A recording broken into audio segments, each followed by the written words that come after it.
നമസ്കാരം. ക്രാക്ക് JRFന്റെ പുതിയൊരു വീഡിയോയിലേക്ക് സ്വാഗതം.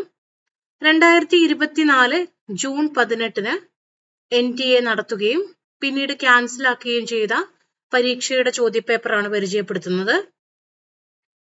ഈ ചോദ്യപേപ്പറിലെ ഉത്തരങ്ങൾ എഴുതി വെച്ച് പഠിക്കാൻ ശ്രമിക്കുക.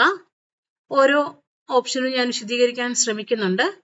അതുകൂടി നിങ്ങൾക്ക് പ്രയോജനമാകുമെന്ന് കരുതുന്നു. ഇത് എക്സ് സീരീസിലുള്ള ഒരു ക്വസ്റ്റ്യൻ പേപ്പറാണ്. ഇതിലെ ഒന്നാമത്തെ ചോദ്യം: കേരളത്തിന്റെ വൈദ്യശാസ്ത്ര പാരമ്പര്യത്തിൽ പിറന്ന കൃതികൾ യോഗാമൃതം, രസവൈശേഷികം, അശൗചം, രസോപനിഷത്ത്, ദശാധ്യായി. ഓപ്ഷന് നൽകിയിരിക്കുന്നത് ABD മാത്രം, DBC മാത്രം, CAB മാത്രം, DAC മാത്രം. ഒന്നാമത്തെ പോയിന്റിൽ നൽകിയിരിക്കുന്നത് നോക്കാം. യോഗാമൃതം. യോഗാമൃതം എന്ന കൃതി ഡോക്ടർ ശ്രീമൻ നമ്പൂതിരിയുടേതാണ്. പ്രാചീന ആയുർവേദ ഗ്രന്ഥമാണ് യോഗാമൃതം. അതിലൂടെ തന്നെ നമുക്ക് A എന്നുള്ളത് ശരിയാണെന്ന് വരുന്നു. അതുകൊണ്ട് തന്നെ നമുക്ക് രണ്ടാമത് വന്നിരിക്കുന്ന DBC ഓപ്ഷൻ ക്യാൻസൽ ചെയ്യാം. അടുത്തതായി നൽകിയിരിക്കുന്നത് രസവൈശേഷികമാണ്. രസവൈശേഷികം എഴുതിയത് രാഘവൻ തിരുമുൽപ്പാടാണ്. ഇത് പ്രസിദ്ധീകരിച്ചിരിക്കുന്നത് കോട്ടക്കൽ ആര്യവൈദ്യശാലയിലാണ്. രാഘവൻ തിരുമുൽപ്പാടിന്റെ മറ്റു കൃതികൾ ബുദ്ധമത സംബന്ധിയായിട്ട് പാലി ഭാഷയിൽ ധർമ്മമത പദത്തിന് അദ്ദേഹം പരിഭാഷ എഴുതിയിട്ടുണ്ട്. അതൊരു ചോദ്യമായിട്ട് മുൻകാലങ്ങളിൽ വരുന്നതാണ്. പാലി ഭാഷയിലുള്ള ധർമ്മപദ പരിഭാഷ എഴുതിയ ആള് ആര് എന്നുള്ളത് രാഘവൻ തിരുമുൽപ്പാടാണ്.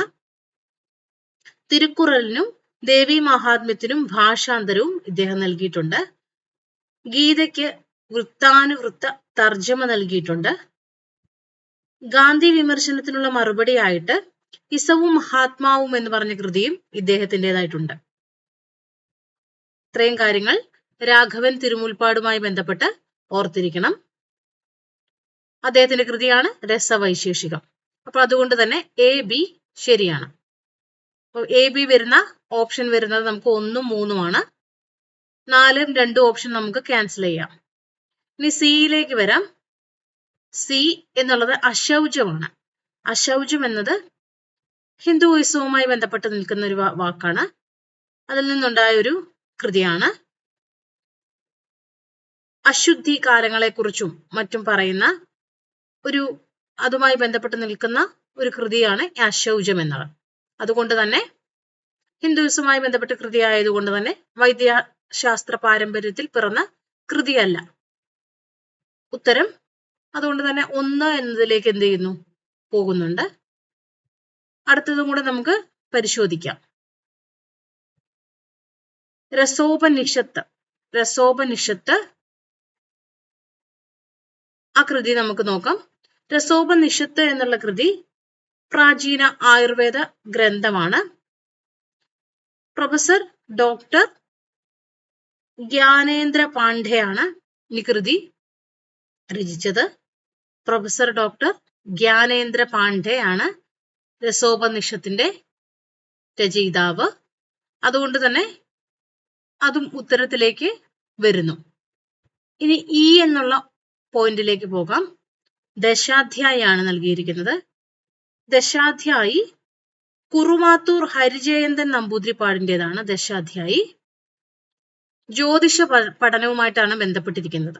ജ്യോതിഷ പഠനം, നക്ഷത്രങ്ങളെക്കുറിച്ചും മറ്റും വരുന്ന വിവരണങ്ങളും അങ്ങനത്തെ പഠനവുമായി ബന്ധപ്പെട്ടാണ് ഈ ദശാധ്യായി നിലനിൽക്കുന്നത്. അതുകൊണ്ട് തന്നെ ഒന്നാമത്തെ ചോദ്യത്തിന്റെ ഉത്തരമായിട്ട് A എന്നുള്ള അല്ലെങ്കിൽ 1 എന്നുള്ള ഉത്തരം വരുന്നു, ഓപ്ഷൻ വരുന്നു. ABD മാത്രം. യോഗാമൃതം, രസവൈശേഷികം, രസോപനിഷത്ത് എന്നിവയാണ് കേരളത്തിന്റെ വൈദ്യശാസ്ത്ര പാരമ്പര്യത്തിൽ പിറന്ന കൃതികൾ. അടുത്ത ചോദ്യത്തിലേക്ക് പോകാം. നാടോടി ഗീതങ്ങളുടെ സവിശേഷതകൾ എന്നുള്ളതാണ് അടുത്ത ചോദ്യം. പോയിന്റുകൾ നൽകിയിരിക്കുന്നത് നോക്കാം.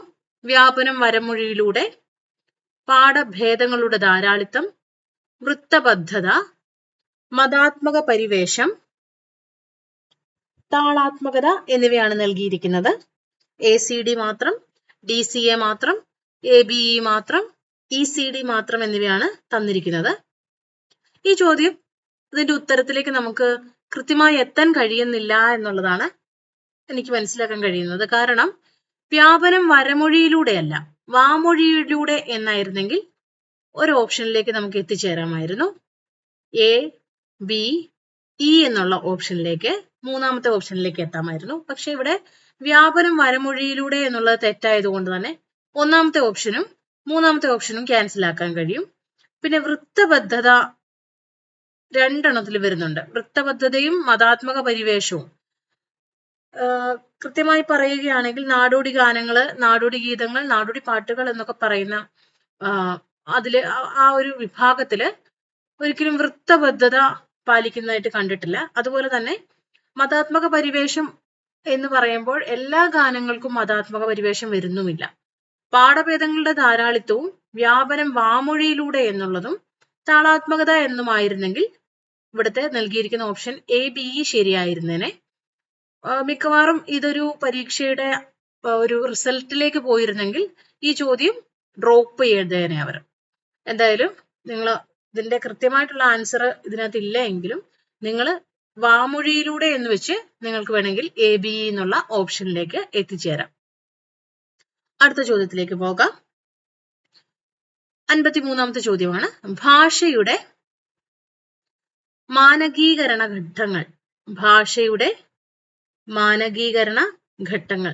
അപ്പൊ ഇവിടെ നൽകിയിരിക്കുന്നതിൽ നിങ്ങൾക്ക് ഇവിടെ കൊടുത്തിരിക്കുന്ന ഉത്തരങ്ങൾ ശരിയാണെന്ന് വിചാരിക്കരുത്. കാരണം ഈ ഉത്തരങ്ങളെല്ലാം തന്നെ എഴുതിയ കുട്ടികളിൽ നിന്നുള്ള ക്വസ്റ്റ്യൻ പേപ്പർ ആയതുകൊണ്ട് അവർ രേഖപ്പെടുത്തി വെച്ചിരിക്കുന്നതാണ്. അതുകൊണ്ട് സ്ക്രീൻഷോട്ട് എടുത്തിട്ട് ഇതാണ് ഉത്തരമെന്ന് കരുതരുത്. ഇവിടെ നമുക്ക് ഭാഷയുടെ മാനകീകരണ ഘട്ടങ്ങൾ ഏതൊക്കെയെന്നുള്ള ചോദ്യത്തിന്റെ ഉത്തരമായിട്ട് ഓപ്ഷനിൽ നൽകിയിരിക്കുന്ന ABD മാത്രം, DCB മാത്രം, CDA മാത്രം, ECD മാത്രം എന്നുള്ളതാണ്. ഇവിടെ ഉത്തരമായിട്ട് വരുന്നത് 3ആണ്. CDA മാത്രം. CDA മാത്രം. ഇരട്ടമൊഴിത്വം, വിപുലീകരണം, തിരഞ്ഞെടുപ്പ്. ഇരട്ടമൊഴിത്വം, വിപുലീകരണം, തിരഞ്ഞെടുപ്പ് എന്നുള്ളതാണ് ഇവിടെ ഉത്തരമായിട്ട് വരുന്നത്.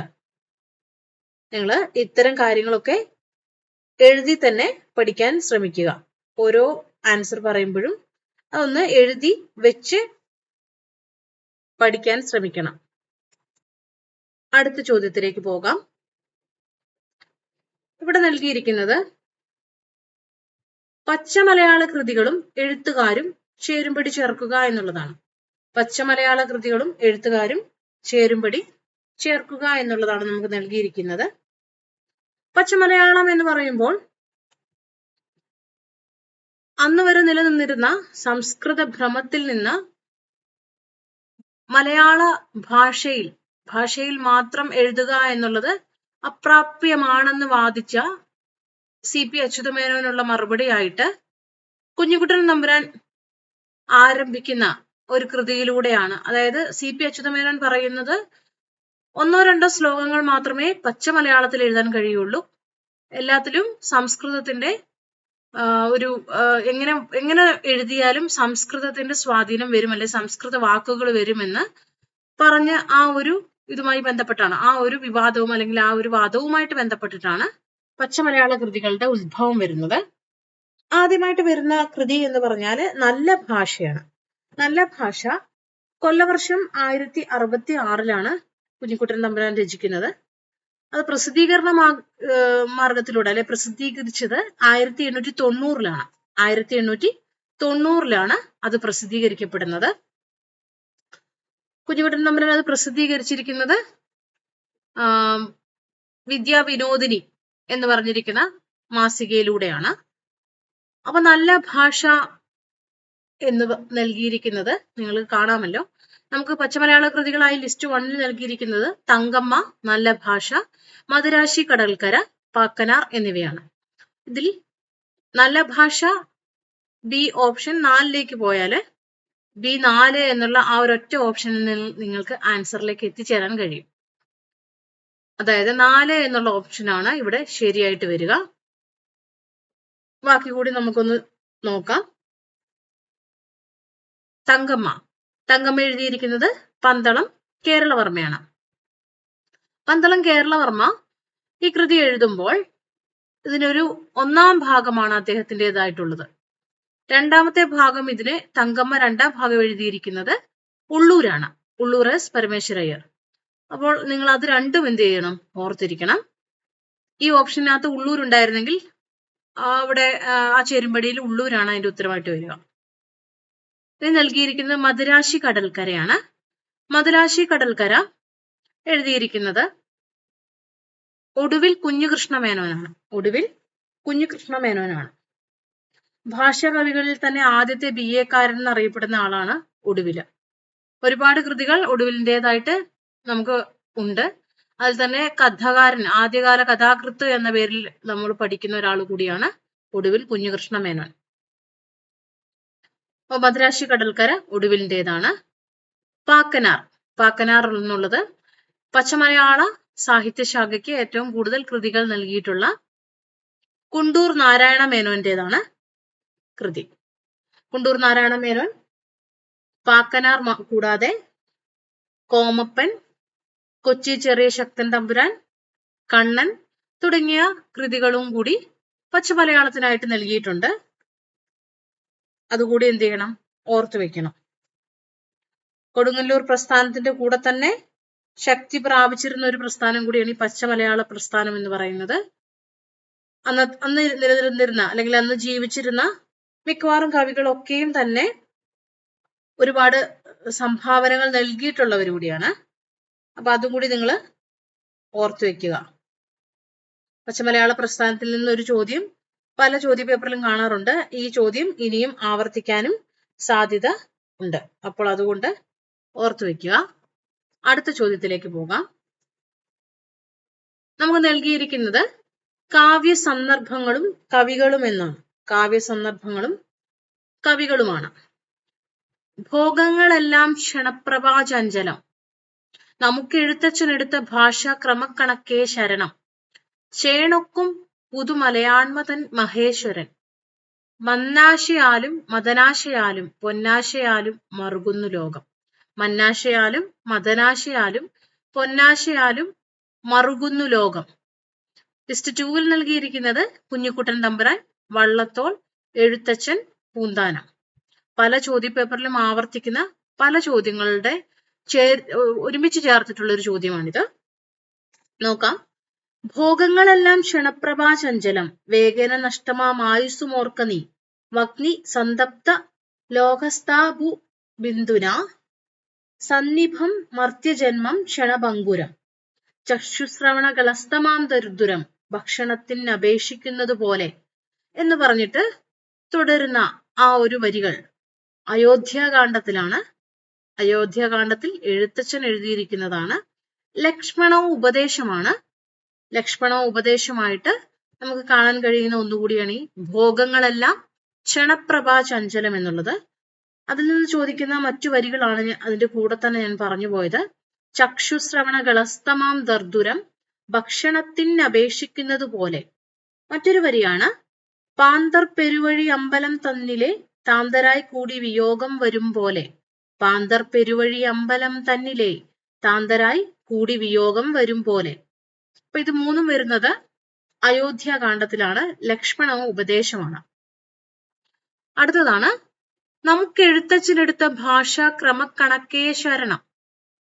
നമുക്ക് എഴുത്തച്ഛനെടുത്ത ഭാഷാ ക്രമക്കണക്കേ ശരണം എഴുതിയിരിക്കുന്നത് കേരളം എന്നുള്ള അപൂർണ കൃതിയിൽ കുഞ്ഞുകുട്ടൻ തമ്പുരാനാണ്. കേരളം എന്ന അപൂർണ കൃതിയിൽ കുഞ്ഞുകുട്ടൻ തമ്പുരാനാണ് ഈ വരി എഴുതിയിരിക്കുന്നത്. അടുത്തത് നോക്കാം. ചേണൊക്കും പുതുമലയാൺമതൻ മഹേശ്വരൻ. പുതുമലയാൺമതൻ കിടയറ്റ മഹേശ്വരനായിട്ട് വിശേഷിപ്പിക്കപ്പെട്ട അങ്ങനെ വിശേഷിപ്പിക്കുന്ന കാവ്യം എഴുതിയിരിക്കുന്നത് വള്ളത്തോളാണ്. വള്ളത്തോളാണ് പുതുമലയാൺമതൻ മഹേശ്വരൻ എന്നുള്ള കാവ്യം എഴുതിയത്. എന്റെ ഭാഷ എന്നുള്ള കവിതയിലാണ് നമുക്കിത് കാണാൻ കഴിയുക. എന്റെ ഭാഷ. അടുത്തത് നോക്കാം. മന്നാശയാലും മദനാശയാലും പൊന്നാശയാലും മറുകുന്നു ലോകം. മന്നാശയാലും മദനാശയാലും പൊന്നാശയാലും മറുകുന്നു ലോകം എന്നെഴുതിയത് പൂന്താനമാണ്. പൂന്താനം. അതിന്റെ തുടർച്ച, നിന്നാശ കണ്ടീലൊരുവർക്കുമയ്യോ കണ്ണാ ശമം നൽക മാനസേമേ, ജ്ഞാനപ്പാനയിലെ വരിയാണ്. അത് എഴുതിയിരിക്കുന്നത് പൂന്താനമാണ്. അപ്പൊ ഉത്തരത്തിൽ വരുന്നത് ഭോഗങ്ങളെല്ലാം എഴുത്തച്ഛൻ, നമുക്ക് എഴുത്തച്ഛൻ എടുത്ത ഭാഷാക്രമ കണക്ക് കുഞ്ഞിക്കുട്ടൻ തമ്പുരാൻ, ചേണക്കും പുതുമലയാൺമതൻ Maheshwaran, Vallathol, മന്നാശയാരും മദനാശയാരും Poonthanam. A3, B1, C2, D4 എന്നുള്ളതാണ് ഉത്തരം. അടുത്ത ചോദ്യത്തിലേക്ക് പോകാം. ചേരുംപടി ചേർക്കുക എന്നുള്ളതാണ് അടുത്ത ചോദ്യവും. കാലമതിന്റെ കനത്ത കരം കൊണ്ട് ലീലയാലൊന്നു പിടിച്ചു കുലുക്കിയാൽ പാടെ പതറിക്കൊഴിഞ്ഞുപോം ബ്രഹ്മാണ്ട പാദവ പൂക്കളം താരങ്ങൾ കൂടിയുമെന്നാണ് ആ വരിയുടെ പൂർണ്ണമായിട്ടുള്ളത്. കാലമതിന്റെ കനത്ത കരം കൊണ്ട് ഒരുപാട് പ്രാവശ്യം ചോദിച്ചൊരു ചോദ്യമാണ്. അത് ഒറ്റയ്ക്കും ചോദിക്കാറുണ്ട്, അല്ലെങ്കിൽ ആ വരി മാത്രം തന്നിട്ട് ചോദിക്കും, അല്ലെങ്കിൽ ചേരുംപടിയില് ചോദിക്കും, അങ്ങനെയൊക്കെ ചോദിച്ചിട്ടുള്ളതാണ്. അത് എഴുതിയിരിക്കുന്നത്, അതിന്റെ വൃത്തവും ചോദിക്കാറുണ്ട്. കാകളി വൃത്തത്തിലാണ് അത് എഴുതിയിരിക്കുന്നത്. എഴുതിയത് വള്ളത്തോളാണ്. ലിസ്റ്റ് രണ്ടാമതായി കൊടുത്തിരിക്കുന്നത്, വെമ്പുക വിളറുക വിറകൊള്ളുക നോക്കൂ നിൻ പുരോഭാഗത്തതാ ധീര തേജസാം നാളെ ഗീതലയിച്ചൊരു മണ്ണിൽ മുളയ്ക്കുന്നതേതും പവിത്ര ഫലാഢ്യമാണെന്നുമേ. അതാണ് മൂന്നാമതായിട്ട് കൊടുത്തിരിക്കുന്നത്. രണ്ടാമത് കൊടുത്തിരിക്കുന്നത് വെമ്പുക വിളറുക വിറകൊള്ളുക നോക്കൂ നിൻ പുരോഭാഗത്തതാ ധീര തേജസാം നാളെ. അത് എഴുതിയിരിക്കുന്നത് നാളെ എന്ന കവിതയിലാണ്. ജി ശങ്കരക്കുറുപ്പാണ് നാളെ എന്നുള്ള കവിത എഴുതിയിരിക്കുന്നത്. ജി ശങ്കരക്കുറുപ്പിന്റെയാണ് നാളെ. അടുത്ത നോക്കാം. ഗീതലയിച്ചൊരി മണ്ണിൽ മുളയ്ക്കുന്ന ദേതും പവിത്ര ഫലാഢ്യമാണെന്നുമേ. ഗീതലയിച്ചൊരി മണ്ണിൽ മുളയ്ക്കുന്നതേതും പവിത്ര ഫലാഢ്യമാണെന്നുമേ. അത് ഉത്തരം ആയിട്ട് വരുന്നത് ചങ്ങമ്പുഴയുടെ വരിയാണ്. ഗീതലയിച്ചൊരി ചങ്ങമ്പുഴയുടെ വരിയാണ്. അതുപോലെ തന്നെ വരട്ടെ ദുരിതങ്ങൾ കേരളത്തിനുമേലും ചിരിക്കാൻ മറക്കാതെ ഇരിക്കാൻ കഴിഞ്ഞെങ്കിൽ, അത് വരുന്നത് വൈലോപ്പിള്ളിയുടെ വരിയായിട്ടാണ്. വരട്ടെ ദുരിതങ്ങൾ കേരളത്തിനുമേലും ചിരിക്കാൻ മറക്കാതെ ഇരിക്കാൻ കഴിഞ്ഞെങ്കിൽ വൈലോപ്പിള്ളിയുടെ വരിയാണ്. അപ്പൊ നോക്കുക, ഇതിന്റെ ഉത്തരം വരുന്നത് A4 ആണ്, B3 ആണ്. A4 എന്നുള്ള ആൻസർ നിങ്ങൾക്ക് അറിയാമെങ്കിൽ 2 ഓപ്ഷനിലേക്ക് നിങ്ങൾക്ക് പോകാം, 2ഉം 4ഉം. B എന്നുള്ളത് 3 എന്ന് നിങ്ങൾക്ക് അറിയാമെങ്കിൽ നിങ്ങൾക്ക് 4 എന്നുള്ള ഓപ്ഷനിലേക്ക് തന്നെ ആൻസർ കൊണ്ടു ചെല്ലാൻ കഴിയും. C1, D2 ആണ്. അപ്പോൾ ഓപ്ഷൻ 4 ആണ് ഇതിന്റെ ഉത്തരമായിട്ട് വരുന്നത്. അടുത്ത ചോദ്യം, വീണ വായിപ്പതെങ്ങനെ ഓമനെ പാണിയിങ്കൽ വിലങ്ങുകിലുങ്ങവേ. ലിസ്റ്റ് 1 ഒന്നാമതായി നൽകിയിരിക്കുന്നത് അതാണ്.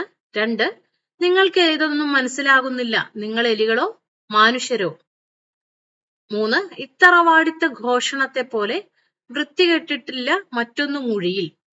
4, മസൂരി വന്നു കുഞ്ഞിക്കേളനു മകരക്കൊയ്ത്തിന് പോയപ്പോൾ എന്നുള്ളതാണ് നൽകിയിരിക്കുന്നത്. അപ്പൊ ഇതിന്റെ ഉത്തരമായിട്ട് വരുന്നത്, ഒന്ന് ചെക്ക് ചെയ്യാം നമുക്ക്. ഇതിനകത്ത് നമുക്ക് ഏറ്റവും കൂടുതലായിട്ട് കണ്ടു പരിചയിച്ച ചില വരികളുണ്ട്. അതിലൊന്നാണ് ബി എന്നുള്ളത്. നിങ്ങൾ എല്ലാവരും കണ്ടു പരിചയിച്ച ഒന്ന് തന്നെയായിരിക്കും. നിങ്ങൾക്കിതൊന്നും മനസ്സിലാകുന്നില്ല, നിങ്ങൾ എലികളോ മനുഷ്യരോ എന്ന് ചോദിച്ചത് NV കൃഷ്ണവാര്യർ എലികൾ എന്ന കവിതയിലാണ്. മറ്റു വരിയുണ്ട് അതിനകത്ത് തന്നെ, ഇത്രയും നേരം മരിച്ചു കിടന്നിട്ടും ചത്തിയിലെ ജീവിത മോഹമെന്നോ ബംഗാൾ കലാപം ആസ്പദമാക്കി NV കൃഷ്ണവാര്യർ എഴുതിയിരിക്കുന്ന കവിതയാണ് എലികൾ എന്നുള്ളത്. മറ്റു വരികളൊക്കെയും അതിനകത്ത് ഒരുപാട് വരികൾ പ്രസിദ്ധമാണ്. ആനന്ദകാലത്തെ സൃഷ്ടിച്ചവൻ ദയാ വാരാശി അദ്ദേഹം വാഴ്ത്തപ്പെട്ടവൻ എന്ന് പാടുന്നതും എലികൾ എന്ന് പറഞ്ഞ കവിതയിലാണ്. അപ്പോൾ അതൊക്കെയും പല പരീക്ഷകളുടെയും ചോദ്യമാണ്. അപ്പൊ നിങ്ങൾ ഓർക്കേണ്ടത് B എന്നുള്ളത് 3 എന്നുള്ളതാണ്. ഇവിടെ B 3 ആയിട്ട് ഒരേ ഒരു ഓപ്ഷനെ നൽകിയിട്ടുള്ളൂ, 1 എന്നുള്ള ഓപ്ഷൻ. ബാക്കി നമുക്ക് നോക്കാം. ഇനി ഒന്നുകൂടി നിങ്ങൾക്ക് അറിയാമായിരിക്കും സി എന്നുള്ളത്. ഇത്തറവാടിത്ത ഘോഷണത്തെ പോലെ വൃത്തികെട്ടിട്ടില്ല മറ്റൊന്ന് മൊഴിയിൽ എന്ന് പറഞ്ഞിട്ട് പാടിയത് ആരാണ്? ഇടശ്ശേരിയാണ്. ഇടശ്ശേരിയാണ് അത് പാടിയിരിക്കുന്നത്. സി എന്നുള്ളത് 2 പോകും. അപ്പൊ വയലാർ ഇടശ്ശേരി NV P ഭാസ്കരാണ് നൽകിയിരിക്കുന്നത്. മറ്റൊന്ന് വീണ വായിപ്പത് എങ്ങനെ ഓമനെ എന്ന് ചോദിച്ചത് ആരാണ്? P ഭാസ്കരനാണ്. അതും കേട്ട് പരിചയമുള്ളതാണ്. കൂടുതൽ കേട്ട് പരിചയമില്ലാത്തത് മസൂരി വന്ന് കുഞ്ഞിക്കളന് മകരക്കൊയ്ത്തിന് പോയപ്പോൾ ആയിരിക്കാം. അത് എഴുതിയിരിക്കുന്നത് വയലാറുമാണ്. അപ്പൊ നിങ്ങൾക്ക് ബി എന്നുള്ള ആൻസർ കിട്ടുകയാണെങ്കിൽ തന്നെ നിങ്ങൾക്ക് ഈ ഓപ്ഷൻ കംപ്ലീറ്റ് കിട്ടും. അത്രയും ഈസി ആയിട്ടുള്ള പരീക്ഷയാണ് നൽകിയിരിക്കുന്നത്, പരീക്ഷയിലെ ചോദ്യങ്ങളാണ് നൽകിയിരിക്കുന്നത്. അപ്പൊ അങ്ങനെയാണ് അതിന്റെ ഉത്തരം വരുന്നത്. അടുത്ത ചോദ്യത്തിലേക്ക് പോകാം. ഒമർ ഖയ്യാമിന്റെ റുബായത്തിന്റെ മലയാള വിവർത്തനങ്ങളും വിവർത്തകരും എന്നുള്ളതാണ് നൽകിയിരിക്കുന്നത്. ഇവിടെ വിലാസലഹരി, രസിക രസായനം, ജീവിതോത്സവം, മധുരോത്സവം എന്നിവയാണ് നൽകിയിരിക്കുന്ന ലിസ്റ്റ് 1-ൽ. ലിസ്റ്റ് 2-ല് MP അപ്പൻ, ചങ്ങമ്പുഴ, G ശങ്കരക്കുറുപ്പ്, KM പണിക്കർ എന്നിവരാണ് നൽകിയിരിക്കുന്നത്. ഇത് ഒരുപാട് തവണ ആവർത്തിച്ച് നമ്മൾ ലിസ്റ്റ് ഒക്കെ ഉണ്ടാക്കി പഠിക്കുന്ന ഒരു ഏരിയ ആണ് ഈ റുബായത്തിന്റെ വിവർത്തനങ്ങൾ എന്ന് പറയുന്നത്. അപ്പൊ ഇവിടെ നമുക്ക് ഉത്തരമായിട്ട് വരുന്നത് 1 ഇവിടെ ഉത്തരമായിട്ട് വരുന്നത് 1. അതായത് വിലാസലഹരി എന്നുള്ളത് 3 വരിക. G ശങ്കരക്കുറുപ്പാണ് വിലാസലഹരി. രസിക രസായനം എന്നുള്ളത് KM പണിക്കറാണ്. ജീവിതോത്സവം എന്നുള്ളത് MP അപ്പനും, മധുരോത്സവം ചങ്ങമ്പുഴയുമാണ്. അപ്പൊ ഇതാണ് ഒമർ ഖയ്യാമിന്റെ റുബായത്തിന്റെ മലയാള വിവർത്തനവും വിവർത്തകരും. ഒന്നുകൂടി പറയാം. വിലാസലഹരി എന്നുള്ളത് G Sankara Kurup, Rasika രസായനം KM Panicker, ജീവിതോത്സവം MP അപ്പൻ, മധുരോത്സവം ചങ്ങമ്പുഴ. അടുത്ത ചോദ്യം, കഥയും കഥാകൃത്തുക്കളും ചേരുംപടി ചേർക്കാനാണ്. പതിവ്രത, കൊല്ലരുതനിയ കൊല്ലരുത്, പുള്ളിമാൻ, പെൺബുദ്ധി 4 കഥകൾ നൽകിയിരിക്കുന്നു. ലിസ്റ്റ് 2 സരസ്വതി അമ്മ, പൊറ്റക്കാട്ട്, തകഴി, കേശവദേവ് എന്നിവരെയാണ് നൽകിയിരിക്കുന്നത്. അപ്പൊ നമുക്ക് നോക്കാം ഇതിന്റെ ഉത്തരം എന്താണ്. നിങ്ങൾക്ക് ഒരു 1-2 ഒക്കെ നിങ്ങൾക്ക് അറിയുന്നുണ്ടാകാം. സി എന്നുള്ള പുള്ളിമാൻ എന്നുള്ള കഥ ആരുടേതാണ്?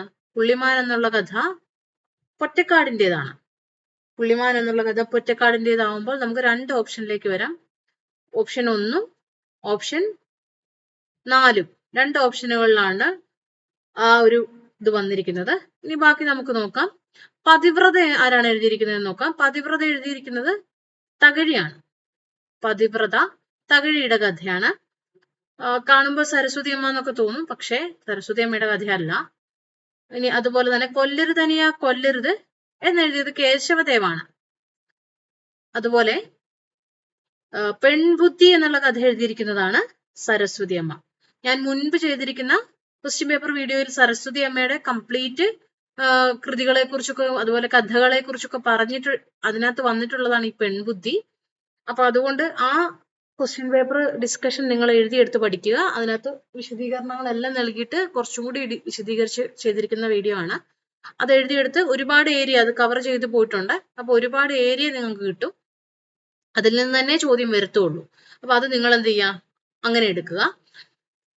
അടുത്ത ചോദ്യത്തിലേക്ക് നമുക്ക് പോകാമല്ലോ. അപ്പൊ A3 പതിവ്രത തകഴി, B കൊല്ലരുതനിയ കൊല്ലരുത് 4 കേശവദേവ്, പുള്ളിമാൻ 2 പൊറ്റക്കാട് SK പൊറ്റക്കാട്, പെൺബുദ്ധി K സരസ്വതി അമ്മ. ഇതാണ് ഉത്തരം വരുന്നത്. ഓപ്ഷൻ 1 അടുത്ത ചോദ്യം, ആദ്യകാല മലയാള നോവലുകൾ പ്രസിദ്ധീകരണ കാലം അനുസരിച്ച് ശരിയായ ഗണമാണ് ചോദിച്ചിരിക്കുന്നത്. അപ്പോൾ ആദ്യകാല മലയാള നോവലുകളെ കുറിച്ച് ഞാനൊന്ന് ചെറുതായിട്ടൊന്ന് നിങ്ങൾക്ക് പറഞ്ഞു തരാം. ഇവിടെ ആദ്യകാല മലയാള നോവലുകൾ നമ്മളൊരു 20 എണ്ണത്തോളം നമ്മൾ പഠിക്കുന്നുണ്ട്. 10ഓ 20ഓ ആദ്യകാല മലയാള നോവലുകൾ കാലക്രമം അനുസരിച്ച് നമ്മൾ പഠിക്കണം. ഇവിടെ നൽകിയിരിക്കുന്നത് സരസ്വതി വിജയം, അക്ബർ, ഇന്ദുമതി സ്വയംവരം, സുകുമാരി, മാർത്താണ്ഡവർമ്മ എന്നീ നോവലുകളാണ്. അപ്പം എങ്ങനെയാണ് ഇതിനെ നമുക്കൊന്ന് കാണാൻ കഴിയുക? സരസ്വതി വിജയം, അക്ബർ, ഇന്ദുമതി സ്വയംവരം, സുകുമാരി, മാർത്താണ്ഡവർമ്മ. ഓരോ കൃതിയും വന്നതും വർഷവും അത് നമുക്ക് ഒന്ന് നോക്കാം. കാലക്രമത്തിൽ നൽകിയിരിക്കുന്ന BCAD, ECBDA, DACBE, അതുപോലെ CEABD എന്നിവയാണ്. അപ്പൊ അതിനകത്ത് ഒന്നാമതായി കൊടുത്തിരിക്കുന്നത് സരസ്വതി വിജയമാണല്ലോ. സരസ്വതി വിജയം എഴുതിയിരിക്കുന്നത് പോത്തേരി കുഞ്ഞമ്പുവാണ്. 1892 ജനുവരി 1-നാണ് സരസ്വതി വിജയം അദ്ദേഹം എഴുതിയത്. 1892 വരുന്നത്. പോത്തേരി കുഞ്ഞമ്പുവിന്റെ കൃതിയാണ്. ഇതിനകത്ത് കഥാപാത്രങ്ങളായിട്ട് വരുന്നത് കുബേരൻ നമ്പൂതിരി, മരത്തൻ എന്നിവരൊക്കെയാണ്. പിന്നീട് ജഡ്ജിയായ യേശുദാസനായിട്ട് മാറുകയും ചെയ്യുന്നു. ഇംഗ്ലീഷ് വിദ്യാഭ്യാസത്തിന്റെ വളർച്ച, മതപരിവർത്തനം ഒക്കെ വരുന്ന ഒരു നോവലാണ് സരസ്വതി വിജയം എന്നുള്ളത്. അത് അവസാനിക്കുന്നത് മാളിക മുകളേറിയ മന്നന്റെ തോളിൽ മാറാപ്പ് കയറ്റുന്നതും ഭവാൻ എന്ന് പറഞ്ഞുകൊണ്ടാണ് ഈ നോവൽ അവസാനിക്കുന്നത്. ഇതിനെക്കുറിച്ച് പലരും പഠിക്കാനൊക്കെ എടുത്തിട്ടുള്ള ഒരു നോവൽ കൂടെ. എനിക്ക് തോന്നുന്നു പിരപ്പൻകോട് മുരളിയോ ആണോ കവിയൂർ മുരളിയാണോ, ഇതിൽ രണ്ടിലൊരാള് ഇതിനെക്കുറിച്ച് പഠിച്ചിട്ടുണ്ടെന്നാണ് എൻ്റെ ഒരു ഓർമ്മ. അങ്ങനെ ഒരുപാട് പേര് പഠിക്കാനൊക്കെ എന്താ പറയാ, ജാതീയമായിട്ടുള്ള കാര്യങ്ങളെ കുറിച്ചും എല്ലാത്തിനെ കുറിച്ചും പഠിക്കുന്ന ഒരു നോവൽ കൂടിയാണ് ഈ സരസ്വതി വിജയം എന്നുള്ളത്. അടുത്ത നോവൽ നൽകിയിരിക്കുന്ന അക്ബർ ആണ്. അക്ബർ എന്നുള്ള നോവല് അക്ബർ ചക്രവർത്തിയുടെ ജീവിത കാലഘട്ടത്തെ കുറിച്ച് ആസ്പദമാക്കിയിട്ട് നെതർലൻഡ്സ് എഴുത്തുകാരനായിട്ടുള്ള doctor PAS van Limburg Brouwer Dutch ഭാഷയിലാണ് 1872 പ്രസിദ്ധീകരിച്ചത്. ഇതൊരു ചരിത്ര നോവലാണ്. അതായത് നെതർലൻഡ്സിലെ എഴുത്തുകാരനായിട്ടുള്ള doctor PAS van Limburg Brouwer അവിടുത്തെ ഡച്ച് ഭാഷയിൽ എഴുതിയിട്ടുള്ള ഒരു നോവലാണ്. 1872 പ്രസിദ്ധീകൃതമായ ഒരു ചരിത്ര നോവലാണ് ഈ അക്ബർ എന്നുള്ളത്. അതിന്റെ പരിഭാഷയാണ് നമുക്കിവിടെ ചോദിച്ചിരിക്കുന്നത്. പരിഭാഷ പ്രസിദ്ധീകരിച്ചിരിക്കുന്നത് 1894-ലാണ്. 1882 വിശാഖം തിരുനാൾ മഹാരാജാവിന്റെ പ്രേരണയിൽ അത് അദ്ദേഹം അയച്ചൊക്കെ കൊടുത്തു. അങ്ങനെ കേരളവർമ്മ 1882 പരിഭാഷപ്പെടുത്താൻ ആരംഭിക്കുകയും 1894 പ്രസിദ്ധീകരിക്കുകയും ചെയ്തു. ഇതിന്റെ ഒരു അപാകത എന്ന് പറയുന്നത് സംസ്കൃത പദജടിലമാണ് എന്നുള്ളതാണ്. വളരെയധികവും സംസ്കൃത പദങ്ങളാൽ നിറഞ്ഞൊരു നോവലാണ് ഈ ഒരു നോവല്. ഇതില് തർജ്ജമയാണെങ്കിലും മലയാളത്തിൽ ആദ്യമായി രചിക്കപ്പെട്ട ലക്ഷണയുക്തമായ നോവൽ എന്നുള്ള ഒരു രീതിയിലേക്ക് നമുക്ക് അക്ബറിനെ കാണാൻ കഴിയും. അതൊരു ഗുണമാണ്. തർജ്ജമയാണ്, പക്ഷേ മലയാളത്തിൽ ആദ്യമായി രചിക്കപ്പെട്ട ലക്ഷണയുക്തമായ നോവലാണ് അക്ബർ എന്ന് നമുക്ക് മനസ്സിലാക്കാൻ സാധിക്കുന്ന ഒരു നോവൽ കൂടിയാണ്. അപ്പൊ അത് വിവർത്തനം കേരളവർമ്മയാണ്. ഡച്ച് ഭാഷയിൽ വാൻ ലിംബർഗ് ബ്രോവർ എന്ന് മാത്രം കണ്ടാലും നിങ്ങൾ ഓർക്കുക, ഇത് തന്നെയാണ് വാൻ ലിംബർഗ് ബ്രോവർ. ഇതിനകത്തെ കഥാപാത്രം സിദ്ധാരാമൻ എന്ന കഥാപാത്രം, അതുപോലെ തന്നെ ഇരാവതി, അക്ബർ, റസിയ തുടങ്ങിയ കഥാപാത്രങ്ങളൊക്കെ ഇതിൽ വരുന്നുണ്ട്. കേരളവർമ്മ ഇത് വിവർത്തനം ചെയ്തത് ഡച്ച് ഭാഷയിൽ നിന്നല്ല, ഇംഗ്ലീഷ് പരിഭാഷ വെച്ചിട്ടാണ് എന്നുകൂടി ഓർക്കണം. പല ഭാഷയിലേക്ക് ഈ ഒരു കൃതി വിവർത്തനം ചെയ്യപ്പെട്ടിട്ടുണ്ട്. അടുത്തതായി നൽകിയിരിക്കുന്നത് ഇന്ദുമതി സ്വയംവരമാണ്. ഇന്ദുമതി സ്വയംവരം എഴുതിയിരിക്കുന്നത് പടിഞ്ഞാറെ കോവിലകത്ത് അമ്മാമൻ രാജയാണ്. പടിഞ്ഞാറെ കോവിലകത്ത് അമ്മാമൻ രാജ 1890 ജനുവരി 1-നാണ് ഇത് പ്രസിദ്ധീകരിച്ചത്. ഭാരതി പ്രസ്സാണ് ഇത് പുറത്തിറക്കിയത്. ഇത് യഥാർത്ഥത്തിൽ ഇന്ദുലേഖയുടെ ഒരു പ്രകടമായിട്ടുള്ള ഒരു അനുകരണമായിട്ട് നമുക്ക് കാണാൻ കഴിയും. ഇന്ദുലേഖ 1889-ലാണ് പ്രസിദ്ധീകരിച്ചത്. O ചന്തുമേനോനാണ് ഇന്ദുലേഖ എഴുതിയത്. അതിനുശേഷം ഇന്ദുമതി സ്വയംവരം എന്നും മീനാക്ഷി എന്നും പേരായിട്ട് 2 കൃതികൾ ഉണ്ടായിട്ടുണ്ട്. അത് ഏകദേശം ഇന്ദുലേഖയുടെ ഒരു പ്രേരണ അല്ലെ ഇന്ദുലേഖയുടെ അനുകരണം എന്ന് വേണമെങ്കിൽ നമുക്ക് പറയാവുന്ന രീതിയിലാണ് ഉണ്ടായിരിക്കുന്നത്. ഇതിനകത്തെ കഥാപാത്രമായിട്ട് ഇന്ദുമതി സ്വയംവരത്തിലെ കഥാപാത്രമായിട്ട് വരുന്നത് പ്രതാപരുദ്രൻ. അതുപോലെ ഇനി അടുത്തതായിട്ട് വന്നത് സുകുമാരിയാണ്. സുകുമാരി എഴുതിയിരിക്കുന്നത് ജോസഫ് മൂളിയിലാണ്. 1897-ലാണ് ജോസഫ് മൂളിയൻ ഇത് പ്രസിദ്ധീകരിക്കുന്നത്. ബാസൽ മിഷൻ പ്രസ് മംഗലാപുരത്ത് നിന്നാണ്. ബാസൽ മിഷൻ പ്രസ് മംഗലാപുരത്ത് നിന്ന് പ്രസിദ്ധീകരിച്ച ഒന്നാണ് ഈ സുകുമാരി എന്നുള്ളത്. മലബാറിലെ ബാസൽ മിഷൻ പ്രവർത്തനങ്ങളെ ആധാരമാക്കിയിട്ടുള്ള നോവലാണിത്. അതിനകത്ത് വരുന്ന കഥാപാത്രം രാമൻ, അതിന് അതുപോലെ ചിരുത, ചിരഞ്ജീവി തുടങ്ങിയ കഥാപാത്രങ്ങളൊക്കെ വരുന്നതാണ് സുകുമാരി എന്ന നോവൽ. രാമനാണ്, രാമർ അല്ല. രാമർ എന്ന കഥാപാത്രം വരുന്നത് തക്ഷൻകുന്ന് സ്വരൂപത്തിലാണ്. ചിലപ്പോൾ തെറ്റിപ്പോകും, അതുകൊണ്ട് ഓർക്കുക. രാമൻ എന്ന കഥാപാത്രം മകനായിട്ടുള്ള കഥാപാത്രമാണ് ഇതിനകത്ത് വരുന്നത്. കീഴ്ജാതിയിൽ നിന്ന് ക്രിസ്തുമതം സ്വീകരിച്ച അതിനെ കുറിച്ചൊക്കെ പറയുന്ന ഒരു കൃതി കൂടിയാണ് ഈ സുകുമാരി എന്നുള്ളത്. ഇന്ദുമതി സ്വയംവരത്തെ കുറിച്ച് ഞാൻ പറഞ്ഞില്ല. രാജകുമാരിയാണ് ഇന്ദുമതി. സാധാരണക്കാരനായ സുകുമാരനുമായിട്ടുള്ള സ്വയംവരം, അങ്ങനത്തെ ഒരു കാര്യമൊക്കെ വരുന്നതാണ് ഈ ഇന്ദുമതി സ്വയംവരത്തിന്റെ ഒരു കഥ എന്ന് പറയുന്നത്. ഇനി അടുത്തതായിട്ട് വരുന്നത് മാർത്താണ്ഡവർമ്മയാണ്. 1891 മാർത്താണ്ഡവർമ്മ നോവൽ വരുന്നത്. 1891 CV രാമൻപിള്ള എഴുതിയ നോവലാണ് മാർത്താണ്ഡവർമ്മ. അതൊരു ആദ്യത്തെ ചരിത്ര നോവലായിട്ട് നമുക്ക് പറയാൻ കഴിയുന്ന, മലയാളത്തിൽ ഉണ്ടായിരിക്കുന്ന ആദ്യത്തെ ചരിത്ര നോവൽ മാർത്താണ്ഡവർമ്മയാണ്. അതുപോലെ ഒരു സിനിമയായ ആദ്യത്തെ ചരിത്ര നോവൽ മാർത്താണ്ഡവർമ്മയാണ്. ഒരു പുസ്തകം സിനിമ ആയിട്ടുള്ള ആദ്യത്തെ നോവലും മാർത്താണ്ഡവർമ്മയാണ്. അങ്ങനെ ഒരുപാട് കാര്യങ്ങൾ പറയാനുള്ള ഒരു ഏരിയ കൂടിയാണ് ഈ മാർത്താണ്ഡവർമ്മ എന്നുള്ളത്. ഞാൻ പറ്റുമെങ്കിൽ CV രാമൻപിള്ളയുടെ കൃതികൾ ഒരുമിച്ച് നിങ്ങൾക്ക് ഒരു വീഡിയോ ആയിട്ട് ചെയ്തിടാൻ നോക്കാം. മാർത്താണ്ഡവർമ്മ, ധർമ്മരാജ, രാമരാജ ബഹദൂർ, പ്രേമാമൃതം തുടങ്ങിയവയൊക്കെ ഒരുമിച്ച് അതിനകത്തെ കഥാപാത്രങ്ങളെ കുറിച്ചൊക്കെ പറഞ്ഞുകൊണ്ട് ചെയ്യാൻ നോക്കാം. അടുത്ത ചോദ്യത്തിലേക്ക് പോകാം. സുകുമാർ അഴീക്കോടിന്റെ കൃതികൾ കാലക്രമം അനുസരിച്ച് ശരിയായ ഗണമാണ് ചോദിച്ചിരിക്കുന്നത്. മലയാള സാഹിത്യ വിമർശനം, തത്വമസി, ആശാന്റെ സീതാകാവ്യം, ശങ്കരക്കുറുപ്പ് വിമർശിക്കപ്പെടുന്നു, രമണനും മലയാള കവിതയും എന്നിവയാണ് നൽകിയിരിക്കുന്നത്.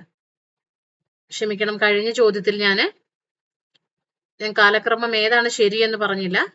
അപ്പൊ ഇവിടെ കാലക്രമം എന്നുള്ളതിൽ ശരിയായിട്ട് വരുന്നത്, അപ്പൊ നിങ്ങൾക്ക് എല്ലാത്തിന്റെയും കാലക്രമം കിട്ടിയിട്ടുണ്ടാവുമല്ലോ, ഒന്ന് നോക്കുക ഏതാണ് ശരി. Option number 4 CEABD.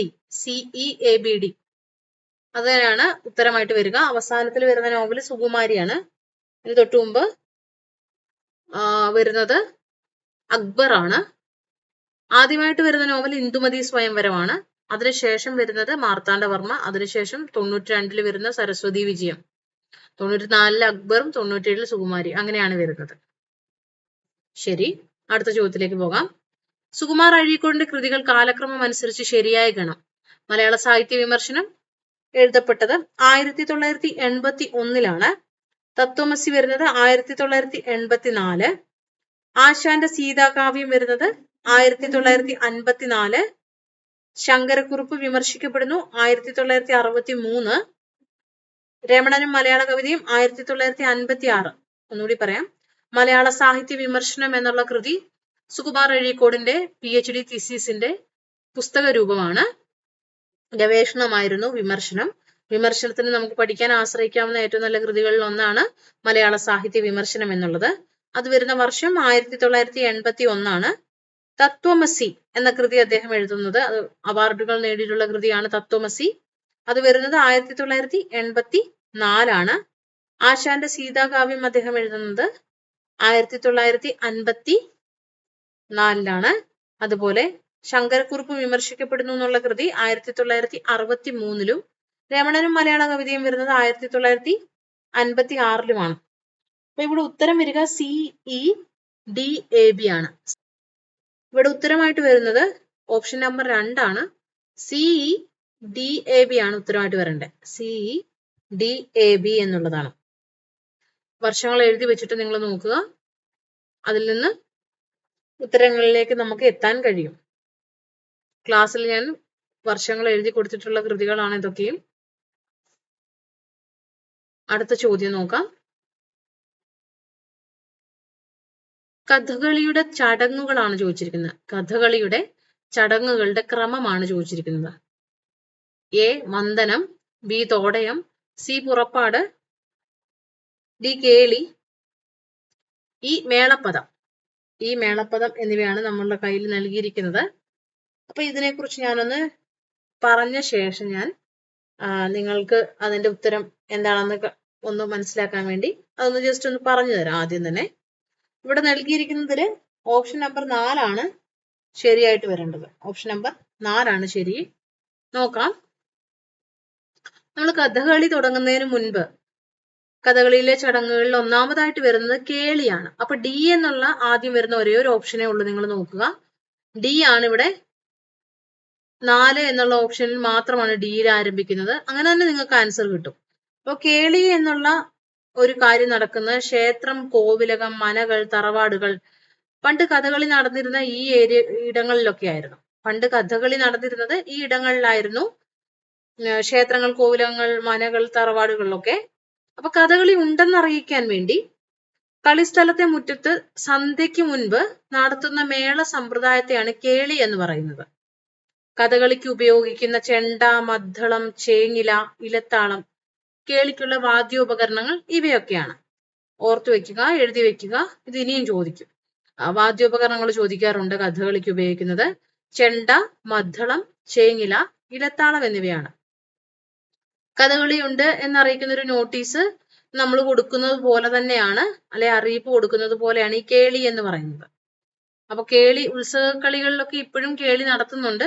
കഥകളി ഉണ്ടെന്ന് അറിയിക്കാൻ വേണ്ടി ഒരു മേളം നടത്തുന്നതാണ് കേളി. ഇനി അടുത്തതായിട്ട് വരുന്നത് നൽകിയിട്ടില്ല. രണ്ടാമതായിട്ട് അരങ്ങുകേളിയാണ് വരുന്നത്. അരങ്ങുകേളി. അരങ്ങുകേളി എന്ന് പറഞ്ഞാൽ ശുദ്ധമദ്ദളം കൊട്ടുക എന്നും പറയാറുണ്ട്. കളിക്ക് വിളക്ക് വെച്ചു കഴിഞ്ഞ് ഓംകാരനാദത്തോടെ ശംഖു വിളിക്കുന്നു, മദ്ദളം കൊട്ടുന്നു. ഇതിന് ചെണ്ട പതിവില്ല. അസുരവാദ്യമായതിനാൽ ആയതിനാലാവും ഇതിന് ചെണ്ട എടുക്കാത്തത്. അപ്പൊ നിങ്ങൾ ഓർക്കുക, അരങ്ങുകേളിയില് ശുദ്ധമദ്ദളം കൊട്ടുക എന്നൊരു പേരുണ്ട്. കളിക്ക് വിളക്ക് വെച്ചു കഴിഞ്ഞ് ഓംകാരനാദത്തോടെ ശംഖു വിളിക്കുന്നു, മദ്ദളം കൊട്ടുന്നു. പിന്നെ കൊട്ടി മാറിക്കഴിഞ്ഞാൽ തിരശീല പിടിക്കുന്നവര് ഒക്കെ അതിന്റെ രംഗത്തേക്ക് വരുന്നതൊക്കെ ആയിട്ടുള്ള ഒരു രീതി കൂടിയാണ് അവിടെ നമുക്ക് കാണാൻ കഴിയുക. മൂന്നാമതായിട്ട് വരുന്നതാണ് നമുക്ക് ബി ആയിട്ട് നൽകിയിരിക്കുന്നത് തോടയം. തോടയം എല്ലാത്തരം ശാസ്ത്രീയ നൃത്യ കലകളിലൊക്കെ ഉള്ളതാണ് തോടയം. തോടയം എന്ന് പറഞ്ഞാൽ ഇഷ്ടദേവതയുടെ പ്രാർത്ഥനയാണ്. ഇഷ്ടദേവതയെ സ്തുതിക്കുന്നതാണ് തോടയം. അരങ്ങുകളി കഴിഞ്ഞ് തിരശീലയ്ക്കുള്ളിൽ നൃത്തഗീത വാദ്യങ്ങളാൽ നടത്തുന്ന പ്രാർത്ഥനയും രംഗപൂജയും. അതുവരെ തിരശീല തുറക്കത്തില്ല. അപ്പോൾ അവിടെ പ്രാർത്ഥനയും രംഗപൂജയും നടത്തുന്നു. 1-2 കുട്ടികൾ ഉടുത്തുകെട്ടില്ലാതെ ഗോപിക്കുറിയും തലയെക്കെട്ടുമായിട്ട് തിരശീലയ്ക്കുള്ളിൽ നിന്ന് നൃത്തം ചെയ്യുന്നു. തോടയത്തിനും ചെണ്ട ഉപയോഗിക്കാറില്ല. കഥകളിയിലെ പ്രധാന താളങ്ങളായിട്ടുള്ള ചെമ്പട, ചമ്പ, അടന്ത, പഞ്ചാരി, ഈ 4 താളങ്ങളിൽ നൃത്തം ചെയ്യുന്ന കഥകളി വിദ്യാർത്ഥികൾക്ക് താളം ഉറപ്പിക്കുന്നതിന് ഉള്ള അഭ്യാസം കൂടിയാണ് ഈ തോടയം. പിന്നെ തോടയം ഇപ്പോ ഏകദേശം അരങ്ങിൽ നിന്നൊക്കെ ഒഴിവായിട്ടുണ്ട്. തിരശ്ശീലയ്ക്കുള്ളിലായതിനാൽ കാണികളിലും മുഷിപ്പും മടുപ്പും ഉളവാക്കുന്നതോ എന്നുള്ള കാരണത്താലാണ് ഇപ്പൊ തോടയം ഒഴിവാക്കിയിരിക്കുന്നത്. അപ്പോൾ തിരശ്ശീലയ്ക്ക് വെളിയിലായാൽ ആസ്വാദകർ ഉണ്ടാകും എന്നുള്ളത് കൂടി ഓർക്കേണ്ടതുണ്ട്. ആകർഷകങ്ങളായ വേഷങ്ങളോടെ വേലകളിയും മറ്റും പോലെ 2-4 ബാലന്മാർ തോടയം എടുത്താൽ നല്ലതായിരിക്കുമെന്നും അഭിപ്രായമുണ്ട്. അപ്പൊ തോടയം എന്നുള്ള ചടങ്ങ്, തോടയം നിങ്ങൾ ഓർക്കേണ്ട അവിടെ വേറൊരു കാര്യം, പ്രധാന താളങ്ങളാണ് കഥകളിയുടെ. ചെമ്പട, ചമ്പ, അടന്ത, പഞ്ചാരി. അടുത്തൊരു പരീക്ഷയ്ക്ക് ചോദിക്കാവുന്ന ഒന്നാണ് ഈ 4 താളങ്ങൾ. ഹരിഹര വിധിനുത എന്നാരംഭിക്കുന്ന തോടയഗാനം മൂകാംബികെ ദേവിയെ കുറിച്ചുള്ള സ്തുതിഗീതമാണ്. അടുത്തതാണ് എയിൽ കൊടുത്തിരിക്കുന്ന വന്ദനം, അല്ലെ വന്ദന ശ്ലോകം എന്ന് പറയും. അപ്പം തോടയം കഴിഞ്ഞിട്ട് തിരശീല പിടിച്ചാല് പൊന്നാനി ശങ്കിടിമാർ വന്ദന ശ്ലോകം എന്ത് ചെയ്യുന്നു? ചൊല്ലുന്നു. ദേവി ദേവന്മാരെ പറ്റിയുള്ള സ്തുതികൾ ആട്ടക്കഥാകൃത്തുക്കൾ തന്നെ രചിച്ചിരിക്കും. എങ്കിലും പാടിപ്പതിഞ്ഞ 1-2 ശ്ലോകങ്ങൾ ഗായകർ രംഗവന്ദനമായി ആലപിക്കുന്നു. അപ്പം അതിനകത്ത് തന്നെ തോടയം കഴിഞ്ഞ ഉടനെ ശുദ്ധമതളം കഴിഞ്ഞാൽ ഉടൻ വന്ദന ശ്ലോകങ്ങൾ ചൊല്ലുവാണ്. ഉദാഹരണമായി പറഞ്ഞ മാതങ്കാനനം, ലോകാനന്ദ വിധായിനി, കാരുണ്യാമൃതം, ആനന്ദാസ്പദം, ഇതൊക്കെ പ്രശസ്തമായിട്ടുള്ള വന്ദന ശ്ലോകങ്ങളാണ്. മാതങ്കാനനം, ലോകാനന്ദ വിധായിനി, കാരുണ്യാമൃതം, ആനന്ദാസ്പദം ഒക്കെ വന്ദന ശ്ലോകങ്ങളിൽ തന്നെ പ്രധാനപ്പെട്ടവയാണ്. അടുത്തതാണ് പുറപ്പാട്. ചെണ്ട ഇപ്പോഴാണ് ഏകദേശം രംഗത്ത് വരുന്നത്, പുറപ്പാടിലാണ്. അപ്പൊ കഥകളിയിലെ നായിക നായകന്മാരുടെ അവതരണം എന്ന് വേണമെങ്കിൽ പറയാവുന്ന ഒന്നാണിത്. കഥാരംഭത്തിലെ ശ്ലോകമൊക്കെ ചൊല്ലി അതിനകത്ത് 4 ചരണങ്ങളുള്ള പുറപ്പാട് പദം ഉണ്ടല്ലോ, അതൊക്കെ പാടി വരുന്ന ഒരു സന്ദർഭം എന്ന് പറഞ്ഞാൽ ഈ ഒരു പുറപ്പാടാണ്. ഓരോ ചരണത്തിനും ഓരോ നോക്കും. അതുകൊണ്ട് പുറപ്പാടിന് 4 തിര നോക്ക് വരുന്നുണ്ട്. 4 തിര നോക്ക് പുറപ്പാടിന് വരുന്നുണ്ട്. പ്രത്യേകമായിട്ട് ശ്ലോകവും പദവും രചിച്ചിട്ടില്ലാത്ത കഥകളൊക്കെയും ഉചിതമായവ സ്വീകരിക്കുന്നു ഇവിടെ. കഥ ഏതായാലും കൃഷ്ണവേഷത്തിലുള്ള 2 ബാലന്മാർ പുറപ്പാടെടുക്കുക എന്നത് സാധാരണമായിട്ടുണ്ട്. ഭംഗിയുള്ളത് കൂടുന്നത് കൊണ്ടായിരിക്കാം ഇങ്ങനെയെന്ന് തോന്നുന്നു. തോടയം പോലെ പുറപ്പാടിനും പല താളങ്ങളിലും കാലങ്ങളിലും നൃത്തങ്ങളുണ്ട്. ഇനി തിരശീല താഴ്ത്തി പൊന്തിക്കുന്നതിനാണ് നോക്ക് എന്ന് പറയുന്നത് കേട്ടോ. തിരശീല താഴ്ത്തിയിട്ട് പൊന്തിക്കുന്നതിനാണ് തിര നോക്ക് അല്ലെങ്കിൽ നോക്ക് എന്ന് പറയുന്നത്. ഓരോ നോക്കിലും ശരീരത്തിലെ ഏത് അവയവങ്ങൾ ചലിപ്പിക്കണമെന്നുള്ള വിധിയുണ്ട് അതില്. ഇന്ന് 4 നോക്കുകൾ ചുരുക്കി 1ഉം 4ഉം പ്രധാനമായിട്ട് ചെയ്യാറുണ്ട്. 4 നോക്കുകളില് ചുരുക്കിയിട്ട് 1ഉം 4ഉം മാത്രം പ്രധാനപ്പെട്ടവയായിട്ട് ചെയ്യാറുണ്ട്. തോടയവും പുറപ്പാടും പഠിക്കുന്നതോടെ പഠിതാക്കൾക്ക് ഏകദേശം കയ്യും മെയ്യും കണ്ണും താളവും ഒക്കെ ഉറച്ചു കിട്ടുന്നു. വേഷം കിട്ടുന്നതിനുള്ള അടിസ്ഥാനമൊക്കെ ലഭിക്കുന്നതും ഈ ഒരു ഇതോടുകൂടിയാണ്, തോടയവും പുറപ്പാടും പഠിക്കുന്നതിലൂടെയാണ്. പ്രകടനപരമായ പരിശീലനം അരങ്ങത്ത് ലഭിക്കുന്നതിന് തോടയും പുറപ്പാടും കഥകളി ചടങ്ങുകളിൽ പഴയ ആചാര്യന്മാർ ഉൾപ്പെടുത്തിയിരുന്നു. എന്നാൽ സാഹചര്യങ്ങളുടെ സമ്മർദ്ദം മൂലം അവ കളരിയിൽ മാത്രമായി ഒതുങ്ങി വരികയാണ് ചെയ്യുന്നത്. പുറപ്പാട് പരിഷ്കരിച്ചിട്ട് പകുതി പുറപ്പാട് എന്നൊരു സമ്പ്രദായവും നിലവിലുണ്ട്. കൃഷ്ണനാട്ടത്തിലെ രാസക്രീഡയിലുള്ള മുല്ലപ്പൂ ചുറ്റലിനോട് സാമ്യമുള്ള ഒരു നൃത്തരീതി ഉൾപ്പെടുത്തി 2 നോക്കായിട്ട് ചുരുക്കി എടുത്തു വരുന്നുണ്ട്. ഇത് അഭ്യസിപ്പിച്ചു തുടങ്ങിയത് കലാമണ്ഡലത്തിലാണ്. കൃഷ്ണമുടി വെച്ച് 4 ബാലന്മാരെടുക്കുന്ന പകുതി പുറപ്പാട് മനോഹരമായ ഒന്നാണ്. അപ്പൊ കൃഷ്ണൻ ആട്ടത്തിലാണ് ഈ ഒരു രാസക്രീഡയിലെ പകുതി പുറപ്പാടുള്ളത്. മുല്ലപ്പൂ ഒരു ചുറ്റലിനോട് സാമ്യമുള്ള ഒരു നൃത്തരീതിയാണ് 2 നോക്കായിട്ട് ചുരുക്കി എടുത്തു വരുന്നത്. അത് കലാമണ്ഡലത്തിലാണ് അഭ്യസിപ്പിച്ചു തുടങ്ങിയത്. അടുത്തത് 5ാമതായിട്ട് വരുന്നതാണ് നിലപ്പദം. നിലപ്പദം എന്ന് പറഞ്ഞാൽ പുറപ്പാട് പദത്തിന്റെ തുടർച്ചയായിട്ട് മറ്റൊരു താളത്തിൽ പാടുകയും അതിനനുസരിച്ച് നൃത്തം വെക്കുകയും ചെയ്യുന്നതാണ് നിലപ്പദം. ഇതിന് രാമപാലയ പദമാണ് പൊതുവെ പാടാറുള്ളത്. എന്നാൽ ഭാരത കഥകൾക്ക് ദേവ ഹരേ ആണ് ഉചിതം. മഞ്ജുതരയുടെ ആരംഭത്തിൽ പുറപ്പാട് വേഷങ്ങൾ കുമ്പിട്ട് തൊഴുത് രംഗം വിടുന്നു. മഞ്ജുതര എന്നുള്ളത് അടുത്തതായിട്ട് വരുന്നതാണ്, 6ാമതായിട്ട് വരുന്നതാണ്. അപ്പൊ അതിനു മുൻപ് ഈ പുറപ്പാട് വേഷങ്ങൾ എന്ത് ചെയ്യുന്നുണ്ട്, കുമ്പിട്ട് പിന്നെ തൊഴുത് പോകുന്നു, രംഗത്ത് നിന്ന് പോകും. അപ്പൊ ഈ നിലപ്പദം എന്ന് പറയുന്നത് പുറപ്പാട് പദത്തിന്റെ തുടർച്ചയായിട്ട് മറ്റൊരു താളത്തിൽ പാടുകയും അതിനനുസരിച്ച് നൃത്തം വെക്കുകയും ഒക്കെ ചെയ്യുന്നതിനെയാണ് നിലപ്പദം എന്ന് പറയുന്നത്. ഇനി മഞ്ജുതര മേളപ്പദം എന്നറിയപ്പെടുന്നു. മഞ്ജുതര മേളപ്പദം എന്നറിയപ്പെടുന്നു. ജയദേവ കവിയുടെ ഗീതാഗോവിന്ദത്തിലെ 21ാം അഷ്ടപതിയാണ് മഞ്ജുതര എന്ന് ആരംഭിക്കുന്ന പദം. ജയദേവ കവിയുടെ ഗീതാഗോവിന്ദത്തിലെ 21ാം അഷ്ടപതിയാണ് മഞ്ജുതര എന്ന് ആരംഭിക്കുന്ന പദം. 8 ചരണങ്ങൾ വീതം ഓരോ പദത്തിനും ഉള്ളതിനാൽ അഷ്ടപതി എന്ന പേര് വന്നു. 8 ചരണങ്ങൾ വീതം ഓരോ പദത്തിലും ഉള്ളതിനാൽ അഷ്ടപതി എന്ന പേര് വന്നു. മഞ്ജുതരയിലെ 6 ചരണങ്ങൾ ശംഭതാളത്തിൽ വിവിധ കാലങ്ങളിലായിട്ടാണ് പാടുന്നത്. ആദ്യ ചരണം മോഹനരാഗത്തിലും അവസാന ചരണമായ വിഹിത പത്മാവതി മധ്യമാവതി രാഗത്തിലുമാണെന്ന് നിർബന്ധമുണ്ട്. ആദ്യത്തെ ചരണം മോഹനരാഗം, അവസാന ചരണമായിട്ടുള്ള വിഹിത പത്മാവതി മധ്യമാവതി രാഗത്തിലുമാകണമെന്ന് നിർബന്ധമുണ്ട്. ഇടയ്ക്കുള്ളവ കല്യാണി, സാവേരി തുടങ്ങിയ രാഗങ്ങളിലും പാട്ടുകാർക്കും മേളക്കാർക്കും സ്വതന്ത്രമായി പ്രവർത്തിക്കാനുള്ള അവസരം കൂടിയാണ് ഇവിടെ വരുന്നത്. ആട്ട തുടങ്ങിയാൽ ചിട്ടകൾക്ക് വിധേയമായിട്ട് നടന് സഹായകമായ രീതിയിലേ പ്രവർത്തിക്കാൻ പറ്റൂ. പദം കഴിഞ്ഞ് ചെമ്പട താളത്തിൽ മേളം വിസ്തരിച്ച് ഒടുവിൽ കാലം മുറുക്കി 4 ഇരട്ടിയോടുകൂടി കലാശിക്കുകയാണ് ചെയ്യുന്നത്. പദം കഴിഞ്ഞ് ചെമ്പട താളത്തിൽ മേളം വിസ്തരിച്ച് അങ്ങനെ മുന്നോട്ട് പോയിട്ട് കലാശിക്കുകയാണ് ചെയ്യുന്നത്. പിന്നീട് തിരശീല പിടിച്ച് അവതരിപ്പിക്കുന്ന കഥാരംഗത്തിന്റെ ശ്ലോകം ചൊല്ലി തിര താഴ്ത്തുകയും കത്തി, താടി, കരിവേഷങ്ങളാണെങ്കിൽ തിരനോക്ക് ആ ഭാഗത്ത് വരികയും ചെയ്യുന്നു. കഥകളൊക്കെ ആടിയ ശേഷം ധനാശി പാടുന്നു. അപ്പോൾ ഒരു സത്കഥാപാത്രം ഭക്തിപൂർവ്വം നൃത്തം ചെയ്ത് രംഗവന്ദനം നടത്തി അരങ്ങത്ത് നിന്ന് മാറുന്നു. തുടർന്ന് ഭാഗവതർ സന്ദർഭത്തിന് യോജിച്ച ഈശ്വര സ്തുതിപരമായ ശ്ലോകം ചൊല്ലുന്നതോടെ കളി അവസാനിക്കുകയും ചെയ്യുന്നു. ഈ ധനാശി പാടുക എന്നുള്ള ശൈലിയുടെ അർത്ഥം എന്ന് പറഞ്ഞാൽ അവസാനിപ്പിക്കുക എന്നുള്ളതാണ്. അപ്പൊ അവിടെ അവസാനിപ്പിക്കലാണ് നടക്കുന്നത്. അപ്പൊ നമ്മൾ പറഞ്ഞതുപോലെ തോടയം പുറപ്പാട്, മഞ്ജുതര, മേളപ്പദം എന്നീ ചടങ്ങുകളെല്ലാം കോട്ടയത്ത് തമ്പുരാന്റെ കാലത്താണ് നടപ്പാക്കി. ഇപ്പൊ എല്ലാത്തിൽ നിന്നും നമുക്ക് കിട്ടിക്കഴിഞ്ഞല്ലോ. അപ്പം എല്ലാത്തിന്റെയും ഒരു ലിസ്റ്റ് കിട്ടിയെന്ന് ഞാൻ കരുതുന്നു. അപ്പം നിങ്ങൾ ഓർക്കേണ്ട തോടയം, പുറപ്പാട്, മഞ്ജുതര, മേളപ്പദം ഒരുമിച്ചാണ്. അത് ആ ചടങ്ങുകളെല്ലാം കോട്ടയത്ത് തമ്പുരാന്റെ കാലത്താണ് നടപ്പാക്കിയത്. മഞ്ജുതര ആദ്യം പാടിയത് തമ്പുരാന്റെ ഗുരു ഗോവിന്ദസ്വാമികളായിരുന്നു എന്നാണ് ഐതിഹ്യം. ഈ ചടങ്ങുകളെല്ലാം വിട്ട് ശുദ്ധമദ്ദളം കൊട്ടി വന്ദന ശ്ലോകത്തോട് കഥ ആരംഭിക്കുന്ന രീതിയും ഏകദേശം ഇപ്പൊ ഈ ഒരു കാലഘട്ടത്തിലൊക്കെ പ്രചാരത്തിലുണ്ട് എന്നാണ് ഈ കഥകളി ഇഷ്ടപ്പെടുന്നവര് പറയുന്നത്. അപ്പം ഇതിനകത്ത് നമുക്ക് ആൻസർ ആയിട്ട് വരുന്ന ഡി എന്ന് പറഞ്ഞാൽ കേളി, അത് കഴിഞ്ഞാൽ തോടയം, അത് കഴിഞ്ഞ് വന്ദനം, അത് കഴിഞ്ഞിട്ട് വരുന്നത് സി പുറപ്പാട്, അത് കഴിഞ്ഞ് മേളപ്പദമാണ് മഞ്ജുതര മേളപ്പദം. അപ്പൊ അതാണ് കഥകളിയുടെ ചടങ്ങുകൾ. അപ്പൊ ഈ അടുത്ത കാലത്തായിട്ട് കഥകളിയുമായി ബന്ധപ്പെട്ടിരിക്കുന്ന ഒരു കഥ ഉണ്ണിയാറിൻ്റെതായി വന്നിരുന്നു. അത് ഈ ക്വസ്റ്റ്യൻ പേപ്പറിൽ തന്നെ കൊടുത്തിട്ടുണ്ട്.